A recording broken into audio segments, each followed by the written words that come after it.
Good morning मित्रांनो. आपण स्केलेटनची काल सुरुवात केली होती. जस्ट रिवाईज करू स्केलेटन म्हणजे नेमकं काय. तर आपण बघितलं होतं स्केलेटनमध्ये काय काय असतं. स्केलेटनमध्ये बोन्स असतात, कार्टिलेजेस असतात आणि हे सपोर्टिव्ह फ्रेमवर्क करतं बॉडीसाठी. आता प्रायमरी डिझाईन कसं केलेलं आहे, इफेक्टिव्ह फॉर मुवमेंट्स. याला मसल अटॅच असतात आणि मुवमेंट्स होतात. मग बोन्सचं काही सिनोनिम्स आहेत. आपण पहिले पण बघितलं होतं, लॅटिनने ग्रीक भाषेत असतं. लॅटिनमध्ये ओएस म्हणतात आणि ग्रीकमध्ये ऑस्टिओन म्हणतात.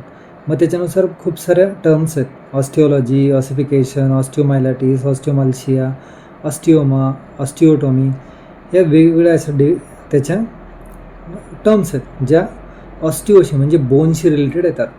ऑस्टिओलॉजी म्हणजे study of the bones. Ossification म्हणजे बोनची ग्रोथ कशी होते, वाढ कशी होते. ऑस्टिओमायलाटिस म्हणजे बोनला होणारं इन्फेक्शन.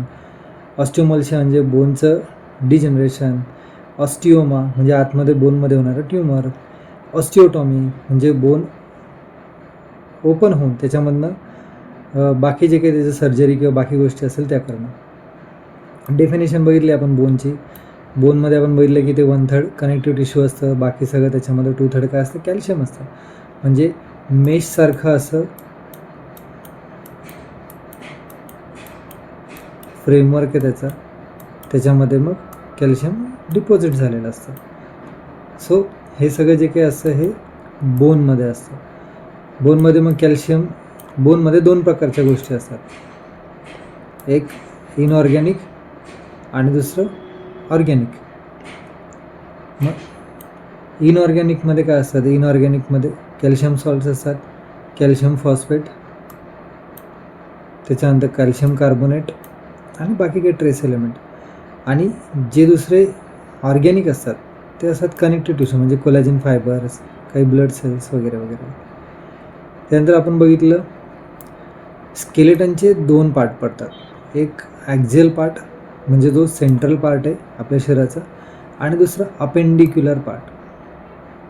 आता सगळ्यात महत्त्वाची गोष्ट काय असते की जस्ट इमॅजिन करा, हे आपलं एक बॉडी आहे जी सरळ आहे, आणि या बॉडीला जिथे कुठे काही साईडला निघाले त्याला अपेंडेजेस म्हणतो. हे झाले अप्पर लिम आणि खाली लोअर लिम. मग अप्पर लिम आणि लोअर लिमचे जे आहेत याला अपेंडिक्युलर सिस्टीम म्हणतात, आणि सेंटरची जी सरळ सिस्टीम असते याला आपण ॲक्झियल सिस्टीम असं म्हणतो. काय म्हणतो आपण याला, ॲक्झियल सिस्टीम म्हणतो. ह्याचे छान डायग्राम खाली दिलेले आहेत. आपण डायग्राम्सवरती डायरेक्टली जाऊ, मग तुम्हाला मी बोन सांगतो. हे पहा, हे आपलं ह्युमन बॉडी आहे. ही जी सेंटरला असलेलं जे काही आहे दिस इज अ ॲक्झियल सिस्टीम. याच्यामध्ये काय येणार, याच्यामध्ये स्कल, याच्यामध्ये व्हर्टिब्रल कॉलम, याच्यामध्ये रिब्स, एवढी जी गोष्ट आहे ही सगळी काय येते, ही ॲक्झियल सिस्टीम येते. आणि अपेंडिक्युलरमध्ये मग हे तुमचं अप्पर लिम आणि हे लोअर लिम. अप्पर लिम कुठून, शोल्डरपासनं याला पेक्टोरल गर्डल म्हणतात, आणि तर खाली हिपपासनं याला हिप गर्डल पण म्हणतात किंवा हिप जॉईंट म्हणतात. सो इन सिम्पल लँग्वेज हे जे सरळ आहे हे ॲक्झियल सिस्टीम, आणि हे जे बाजूला जातं आहे दीज आर द अपेंडिक्युलर सिस्टीम. मग याच्यामध्ये तुम्हाला बोनचे नावं, किती बोन्स आहेत, म्हणजे आपण 10वीत शिकलो किंवा आपल्याला किती बोन्स असतात, 12वीला शिकलो. मग याच्यामध्ये फक्त क्लासिफिकेशनमध्ये दिलं त्याने. ॲक्झियलमध्ये मग स्कल बोन स्कल असतं. स्कलमध्ये काय, क्रॅनियम, हे वरचा क्रॅनियम, त्याच्यानंतर फेशियल बोन, मग हायर्ड, ऑडिटरी ऑसिकल्स आणि व्हर्टिब्रल कॉलम हे पूर्ण ॲक्झियल सिस्टीममध्ये. मग क्रॅनियममध्ये 8 बोन, फेसमध्ये 14 बोन, हायर्ड 1 आणि ऑडिटरी ऑसिकल्स 16. त्याच्यानंतर व्हर्टिब्रल कॉलम 26. थोरॅक्समध्ये स्टर्नम आणि रिब्स, 1 स्टर्नम आणि 24 रिब्स. हे पूर्ण झाले एवढे सगळे ॲक्झियल सिस्टीमचे बोन्स. त्याच्यानंतर अपेंडिक्युलर सिस्टीममध्ये पेक्टोरल गर्डल, पेक्टोरल गर्डलमध्ये क्लॅविकल, स्कॅपुला. अप्पर एक्स्ट्रीमिटीजमध्ये humerus, ulna, radius, carpal, metacarpal, phalanges. हे सगळे जे आहेत हे अप्पर लिमचे बोन्स आहेत. त्याच्यानंतर पेल्विक गर्डल. मग पेल्विक गर्डलमध्ये पेल्विक बोन और हिप बोन. त्याच्यानंतर लोअर एक्स्ट्रीममध्ये फीमर, फिबुला, टिबिया, पटेला, टार्सल्स, मेटाटार्सल, फॅलेंजेस. आणि हे सगळे जे आहेत हे सगळे काय झाले, मग टोटल 206 बोन्स आपल्या शरीरामध्ये आहेत. मग त्यानंतर आपण बघितलं बोन शेप देतात, सपोर्ट देतात, अटॅचमेंट देतात, मस्क्युलर ॲक्शन करायला मदत करतात, ॲज अ लिव्हर्स. काय? लिव्हर म्हणून काम करतात. लिव्हर म्हणजे काय असतात? जर आपण एखाद्या याच्यातनं पाणी काढत असतो किंवा आपण एखादी वस्तू वरती उचलायचं असतं तर आपण कशाने तरी उचलायचा प्रयत्न करतो, ते लिव्हर म्हणून काम करतात. Bone marrow manufactures red blood cells. त्याच्यानंतर प्रोटेक्शन म्हणून काम करतं. कुठे प्रोटेक्ट करतं? थोरॅसिक केजमध्ये प्रोटेक्ट करतं. ब्रेन स्कलमध्ये प्रोटेक्शन होतं. त्याच्यानंतर bone marrow bone stores 97% of body calcium. आपल्या शरीराचं 97% कॅल्शियम कोण स्टोअर करतं? बोन स्टोअर करतात. बोन मॅरोमध्ये रेटिक्युलर एंडोथेलियल सिस्टीम असते जे इम्युन रिस्पॉन्स देतात. त्यानंतर काही लार्जर पॅरानेझल सायनसेस आपण बघितलं मागच्या लेक्चरमध्ये, मॅक्झिलरी सायनसेस आणि ते असतात. महत्त्वाची गोष्ट होती याच्यामध्ये क्लासिफिकेशन ऑफ बोन्स. क्लासिफिकेशन सगळ्यात पहिला जो होता तो शेपनुसार होता. मग शेपमध्ये लॉंग बोन, त्याच्यानंतर शॉर्ट बोन, त्याच्यानंतर फ्लॅट बोन, त्याच्यानंतर irregular bone, pneumatic bone, sesamoid bone आणि खाली राहिलेले आणखी 2 ॲक्सेसरी आणि heterotopic bone. So these are the bones which are depend upon the classification depend upon shape. Long म्हणजे जे लांब असतात, त्याला 3 सरफेस 3 बॉर्डर असतात. टिपिकल एक्झाम्पलमध्ये humerus, radius, ulna, femur, tibia हे सगळे जे आहेत हे सगळे त्याचे काय क्लासिफिकेशनमध्ये येणारे बोन्स आहेत. कोणत्या? लॉंग बोनच्या क्लासिफिकेशनमध्ये. त्यानंतर शॉर्ट बोनमध्ये क्युबॉइड, क्युनिफॉर्म, ट्रॅपेझियस, स्कॅफॉइड हे सगळे जे आहेत हे सगळे कसे आहेत? शॉर्ट बोन्स आहेत. फ्लॅट बोनमध्ये मग skull, ribs, sternum, scapula. Irregular बोनमध्ये व्हर्टिब्रा, हिप बोन. न्यूमॅटिक बोनमध्ये ज्याच्यामध्ये हवा असते, maxilla, sphenoid, ethmoid. Sesamoid bone की जे नोडूलसारखे फाउंड होतात, एम्बेडेड असतात. हे प्रेशर रेजिस्ट करतात, फ्रिक्शन मिनिमाइज करतात. माहिती दिले हे टिपिकल एक्झाम्पल आहे लॉंग बोनचं. मग लॉंग बोनला वरती हेड, मध्ये डायफिसिस आणि हे epiphyseal part. So this is a typical long bone.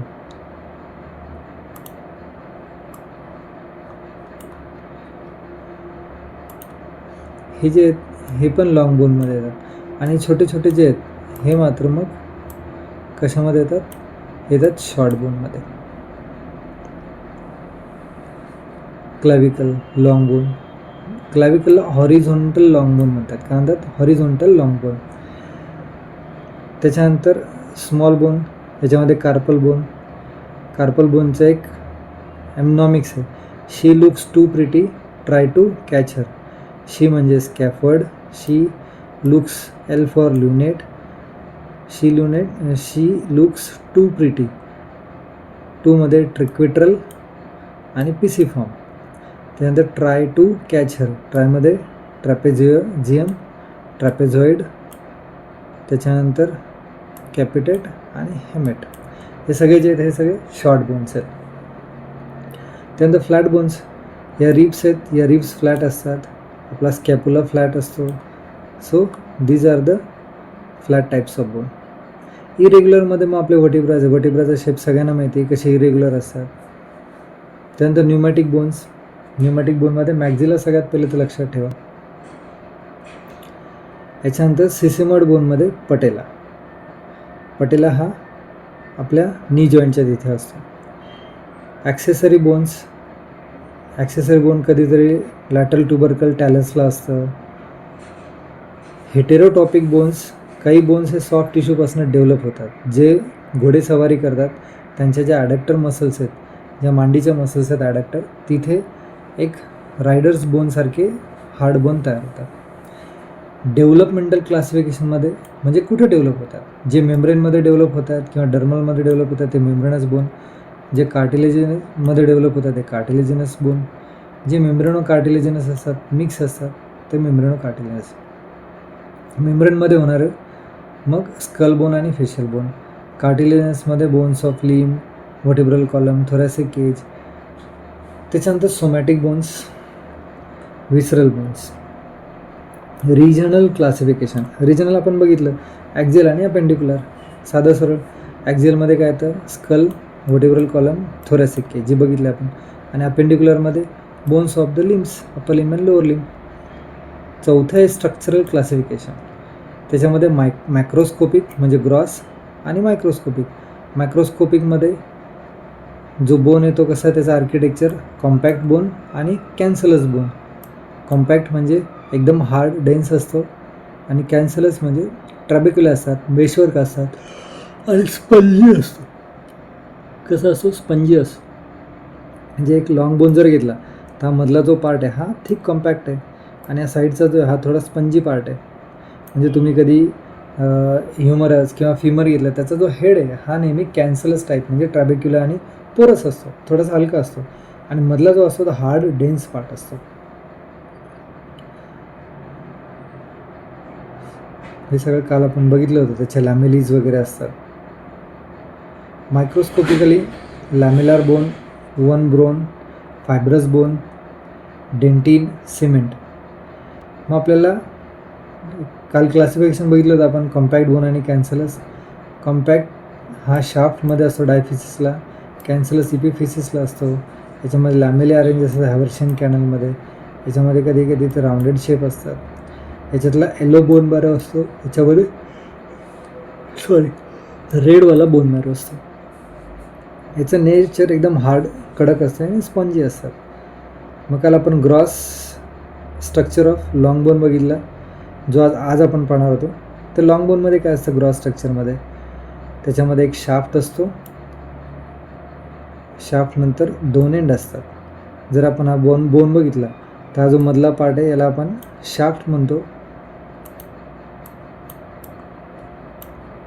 आणि हे जे बाजूचे दोन एंड असतात, so these are the two ends. हा सेंटरचा शाफ्ट आणि हे दोन एंड, वरचा एक आणि खालचा एक.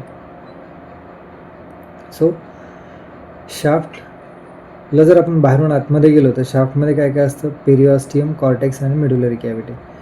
हा शाफ्ट आहे. या शाफ्टला आपण बाहेरून आतमध्ये चाललो. कुठून, बाहेरून. तर काय काय, सगळ्यात पहिले बाहेर जे येते हे पेरिऑस्टियम ग्रीन कलरचं. त्याच्यानंतर हे हार्डवालं बोनी स्ट्रक्चर जो आहे कॉम्पॅक्ट, याला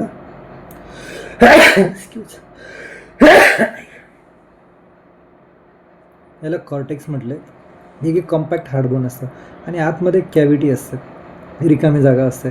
जे लोक नॉनव्हेज खातात त्यांनी बघितलं असेल की बोन हा पुरस असतो, आतमधनं मोकळा असतो. ते जे रिकामी जागा असते त्याला मेडुलरी कॅव्हिटी म्हणतात. So this is a shaft. मग या शाफ्टमध्ये काय काय, पेरिऑस्टियम जे बाहेरचं थिक फायब्रस मेम्ब्रेन आहे.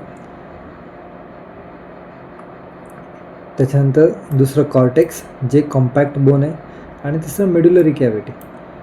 आता प्रत्येकाचं एक एक इम्पॉर्टन्स आहे. पेरिऑस्टियम हा थिक फायब्रस असतो, हा बोनला कवर करतो.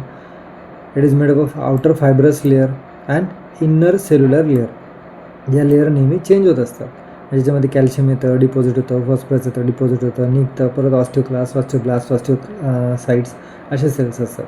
मग periosteum united to the underlying bone by Sharpey's fibres. कोणत्या फायबरने, Sharpey's fibres. And the union is particularly strong over the attachment of the tendons. जिथे टेंडॉन्स आहे, लिगामेंट्स आहे, तिथे त्यांची युनियन एकदम स्ट्रॉंग असते. At the articular margin the periosteum is continuous with the capsule of the joint. जॉईंटच्या कॅप्सूलसोबत हे कंटिन्यू होऊन जातं. Abundant periosteal arteries nourish the outer part of underlying cortex also. Periosteum has rich nerve supply which makes the most sensitive part of the bone. या सगळ्यात sensitive पार्टला म्हणून येतं. म्हणून बोन पेन हा सिव्हिअर असतो. असं म्हणतात की बोन पेन, टूथ पेन आणि प्रेग्नन्सीचं पेन, ज्याला लेबर पेन होतं, हे पेन हे सेम असतात. कारण या सगळ्या ठिकाणी नर्व्स एंडिंग जास्त असतात. कॉर्टेक्स हा कॉम्पॅक्ट बोन असतो. हा मेकॅनिकल स्ट्रेन बेअर करण्यासाठी बनलेला असतो. मेडुलरी कॅव्हिटी ही रिकामी असते. याच्यामध्ये रेड आणि येलो बोन मॅरोज असतात. At birth marrow is red everywhere. जन्माचे सगळं मॅरो म्हणजे जो बोन मॅरो ज्याच्यामधनं ब्लड्स तयार होणार हे सगळं रेड असतं. हळूहळू याच्यामध्ये हिमॅटोपोएसिस, हिमोपोएसिस होतं. जसं जसं वय वाढतं तसं रेड हळूहळू चेंज होऊन येलो आणि फॅटी मॅरोमध्ये कन्वर्ट झालेलं असतं. So red marrow persist in the cancellous end. Red marrow कुठे असतो, कॅन्सलस एंडमध्ये असतो. In the sternum, ribs, iliac crest, vertebrae and skull bone. The red bone marrow found throughout the life. म्हणजे आपण मरेपर्यंत स्टर्नममध्ये red bone marrow असतो, रिब्समध्ये असतो, iliac क्रिस्टमध्ये असतो, वर्टिब्रामध्ये असतो आणि स्कलमध्ये असतो. याच्यामुळे जेव्हा केव्हा डॉक्टर्स तुम्हाला बोन मॅरो नावाची तपासणी करायला सांगतात तर त्यावेळेस हे आपल्याला आयडियल जागा भेटतात. कोणत्या आयडियल जागा भेटतात?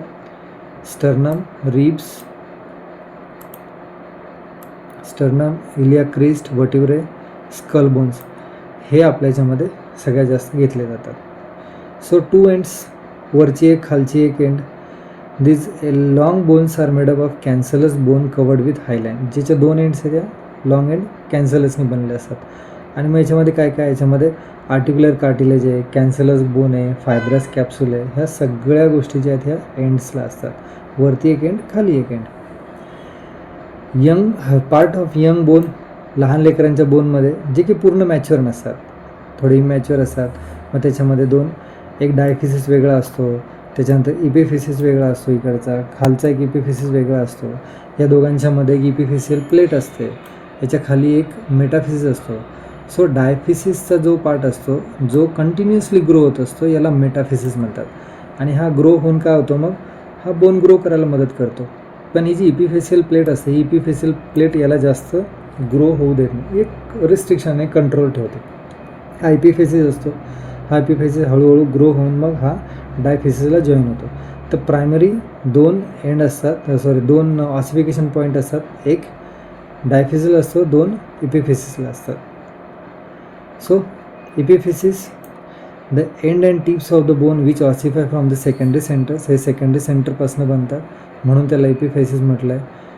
मग हे प्रेशर इपिफायसिस, ट्रॅक्शन इपिफायसिस, त्याच्यानंतर अटाविस्टिक इपिफायसिस, हे सगळे आब्रंट इपिफायसिस, हे त्या इपिफिसिसला नाव पडले. आपण इपिफिसिस म्हणजे काय, इपिफिसिस इज द एंड. पण ही बोनची एंड काय करते ते इथे दिलं, प्रेशर, ट्रॅक्शन, त्यानंतर अटाविस्टिक. ते ह्या डायग्राममध्ये छान इमेज दिली आहे. याच्यामध्ये आपल्याला तिन्ही हे होतात. हा जो ह्या बाजूचा आहे खाली ह्युमरस हेडच्या तिथे, हा कोणता आहे, हा जो छोटा आहे हा आहे ट्रॅक्शन इपिफिसिस. म्हणजे याच्यावरती काय होतं, याच्यावरती तुमचे लिगामेंट हे ट्रॅक्शन करतात किंवा मसल ट्रॅक्शनसारखं काम करते. प्रेशर इपिफिसिस, हा जो वाला जो आहे हा प्रेशर आहे, हा प्रेशर बिअर करतो. हे जर हेड ऑफ ह्युमरस असेल तर या हेड ऑफ ह्युमरसला किंवा हेड ऑफ ह्युमरला या कॅप्सूलच्या मध्ये काय, याचं प्रेशर आहे. आपला हात इकडे जाणार, रोटेट करणार, असं होणार. हे जे आहे हे प्रेशर करायचं काम करतं, म्हणजे प्रेशर इपिफायसिस आहे. आणि अटाविस्टिक हे वाचून बघू आपण काय तर. This is a phylogenetically and independent bone which in man becomes fuse to another bone. म्हणजे इंडिपेंडेंटली असतात, फायलोजेनेटिकली असतात आणि हे मग अटॅच होऊन जातात. इथे ही कोरॅकॉइड प्रोसेस आहे. So coracoid process of scapula and os trigonum हे सगळे एकमेकाला जॉईन होऊन जातात. Aberrant epiphysis is not always present, म्हणजे सध्या वाचायचं नाही आपल्याला. Diaphysis, it is a elongated shaft which ossifies from the primary centre. म्हणजे MCQ देऊ शकतो की which of the following bone is ossify from the secondary centre, which from the primary centre. तर डायफिसिस म्हणजे मधला जो शाफ्ट आहे, हा जो मधला शाफ्ट आहे हा, किंवा आपण या इमेजमध्ये बघितलं, हा जो मधला शाफ्ट आहे हा, याला डायफिसिस म्हणतात. हा डायफिसिस प्रायमरी ऑसिफिकेशन सेंटरनी वाढतो. आणि हे 2 इपिफायसिस आहे, हे इपिफायसिस हे दोन्ही secondary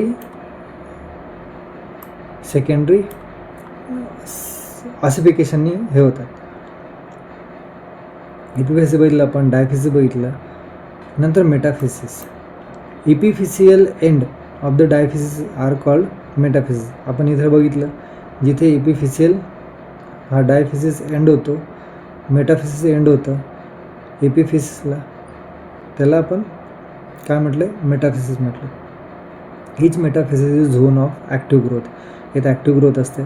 before epiphyseal fusion metaphysis is richly supplied with blood through the arteries forming hairpin bend.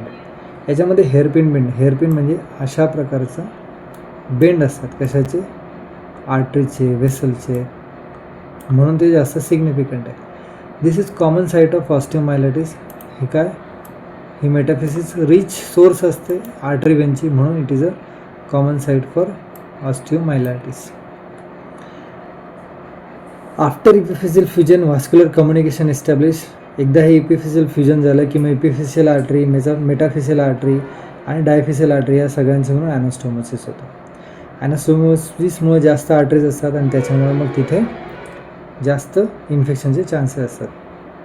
इपिफेशियल plate of cartilage. It separate epiphysis from metaphysis. proliferation of cell in this cartilaginous plate is responsible for lengthwise growth of the bone. म्हणजे इपिफिशियल plate ही decide करते lengthwise growth of the bone. After epiphyseal fusion the bone can no longer grow in length. The growth of cartilage nourish by both epiphyseal and metaphysis. Blood supply of the bone. मग याच्यामध्ये long बोनला वेगळा supply आहे, short बोनला वेगळा supply आहे. आपण long बोनचा supply बघू. Long बोनला सगळ्यात जास्त महत्त्वाचं सप्लाय देते ते देते न्यूट्रियंट आर्टरी, आणि ही न्यूट्रियंट आर्टरी इथे डायफिसिसला सेंटरने जाते. ही जी दिसते न्यूट्रियंट आर्टरी, मग ही न्यूट्रियंट आर्टरी इथून अशी जाते. इथे न्यूट्रियंट फोरामेन असतो. याचा एक पार्ट वरती जातो आणि एक पार्ट खाली जातो. म्हणजे न्यूट्रियंट आर्टरी सगळीकडे सप्लाय. वरती गेल्यावरती हे इपिफिशियल प्लेटच्या तिथे काय होतात, असे हेअरपिनसारखे क्रॉस होतात, वरतून खाली येतात. हे इकडचं पण असं हेअरपिनसारखं खाली. सो हे एंड. मग याच्यामध्ये वेगळ्या आर्टरीज. इपिफेसिसला सप्लाय देणारी इपिफेशियल आर्टरी, इपिफेशियल कार्टिलेज प्लेटला सप्लाय देणारी इपिफेशियल कार्टिलेजची, मेटाफिसिसला सप्लाय देणारी मेटाफिसियल आर्टरी. मग ह्या न्यूट्रियंट आर्टरीच्या ज्या मेटाफिसिसला तिथे हेअरपिन लाईक बेंड. पेरिओस्टमला सप्लाय देणाऱ्या पेरिओस्टल आर्टरीज. त्याच्यानंतर मग या सगळ्यांचं इथे ॲनास्टोमोसिस. सो लॉंग बोनमध्ये nutrient artery. It enters the shaft through the nutrient foramen. Nutrient फोरामेनमधनं मध्ये जातं. It runs oblique through the cortex and divide into ascending and descending branches. मग हा MCQ येऊ शकतो की न्यूट्रियंट आर्टरी कुठून जाते, तर न्यूट्रियंट फोरामेनमधनं जाते. मग तिच्या किती ब्रांचेस आणि ती कुठे जाते, तर ती मेड्युलरी कॅव्हिटीमध्ये जाते. तिच्या असेंडिंग आणि डिसेंडिंग 2 ब्रांचेस पडतात. त्याच्यानंतर each branch divide into number of small parallel channels which terminate in the adult metaphysis by anastomosing with the epiphyseal metaphyseal and periosteal arteries. Nutrient artery supplies medullary cavity, inner 2/3 of the cortex and metaphysis. Nutrient foramen is directed away from the growing end of the bone. Their directions are indicated by jingle. To the elbow I go and from the knee I flee. म्हणजे या एल्बोच्या जवळ मी जाईल, म्हणजे ह्या डायरेक्शनला तुमचे nutrient फोरामेन्स असतात. So एल्बोच्या बाजूला मी जाईल आणि गुडघ्यापासून मी दूर जाईल. म्हणजे दूर लॉंग डिस्टन्सवरती याचे न्यूट्रियंट फोरामेन असतात. सो याचे जे डायफिशियल न्यूट्रियंट फोरामेन आहे याच्यासाठी वेगवेगळ्या सायंटिस्टनी काम केलं आहे. उज्ज्वल, मैसूरकर, छत्रपती, मिश्रा, काटे, पटाके, नांदेडकर या सगळ्यांनी वेगवेगळ्या लोकांनी या न्यूट्रियंट फोरामेनावरती स्टडी केली. Periosteal artery, these are the specially numerous beneath the muscular and ligamentous attachment. आपण बघितलं तिथे पेरिओस्टल आर्टरी खूप साऱ्या होत्या. They enters the Volkmann's canal, supplies to 1/3 of the cortex. Epiphyseal artery derives from the periarticular vascular arcade. Out of numerous vascular phenomena in this region, only few admit the arteries and the rest are venous exist. Number and size of these phenomena may be given idea of the relative vascularity of two end of the long bone. हे टंडन नावाच्या एक सायंटिस्टनी 1964ला सांगितलं. मग मेटाफिशियल artery, these are derived from the neighboring systemic vessels, pass directly into metaphysis and reinforce. Miniature long bones infections begin in the middle of the shaft rather than metaphysis because nutrient artery breaks up into plexus. Mother bone, short bone मध्ये पेरिओस्टल arteries असतात. वर्टिब्राजमध्ये वेगळा supply आहे. रिब्सला nutrient artery supply देते आणि periosteal artery supply देते. Veins are numerous and large in cancellous and red marrow containing areas. Nerve supply, nerves accompany the blood वेसलच्या सोबतच जातात. Few of them are sensory which are distributed to the articular end of the periosteum of the vertebra. Development and ossification of the bone. So development and ossification of the bone आपण पुढच्या लेक्चरमध्ये बघू. So इथपर्यंत तुम्हाला काय समजलं काय नाही समजलं नक्की कळवा. कुठे जर तुम्हाला वाटतं काही अडतं आहे तर आपण ती गोष्ट परत रिपीट करायचा प्रयत्न करू. सो मी म्हणणार नाही चॅनलला लाईक करा, कारण एज्युकेशनल व्हिडिओज आहे. लाईक करण्यापेक्षा व्हिडिओज बघा, त्याच्यामध्ये काही डाऊट्स असतील तर 100% विचारा. धन्यवाद.